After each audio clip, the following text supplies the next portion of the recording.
At this point in time, we don't know the cause. I mean, by the time emergency services arrived on scene, the flames were fully engulfed on the home, and I can tell you, I was listening to the scanner, and I can tell you that, you know, my hat goes off to our police officers and our firemen that responded right away and put their lives at risk to respond to this nasty fire. Is there anybody hurt?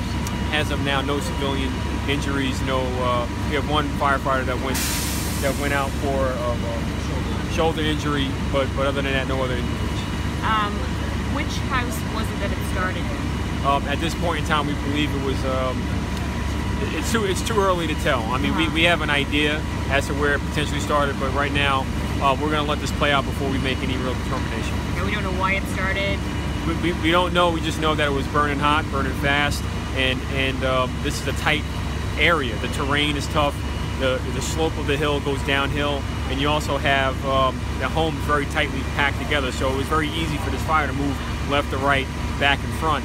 And again, the hard work of Mount Vernon Fire Department, though understaffed, they were able to keep the fire from spreading farther into other homes. But also thanks to Mutual Aid, Yonkers, Eastchester, White Plains, Greenville, Pelham. Thank you to all of them for coming out and helping out, because, you know, this is what it's about. We really need help, especially in a fire that could have taken over a whole neighborhood. Okay, were there 3 homes affected? Yes, 3 homes. So that's total, no more than that? Well, two we know for sure are just done. But even though they're gone, we know that Mount Vernon is going to rally to help them rebuild, and we're going to work as closely as possible with the homeowners to make sure the properties get, you know, revitalized and rebuilt.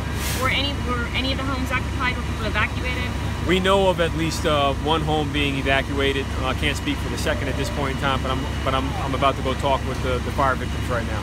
Okay, where are the families staying tonight? Are they? Right now, we are taking them in at Big Billy's Bar down the block, and we're feeding them and giving them good refuge for right now, and hopefully we'll be able to work with the Red Cross and Habitat for Humanity to find them a place to stay. Okay, do we know how many people are affected? As of now, the count is unclear, but we know that it's many people.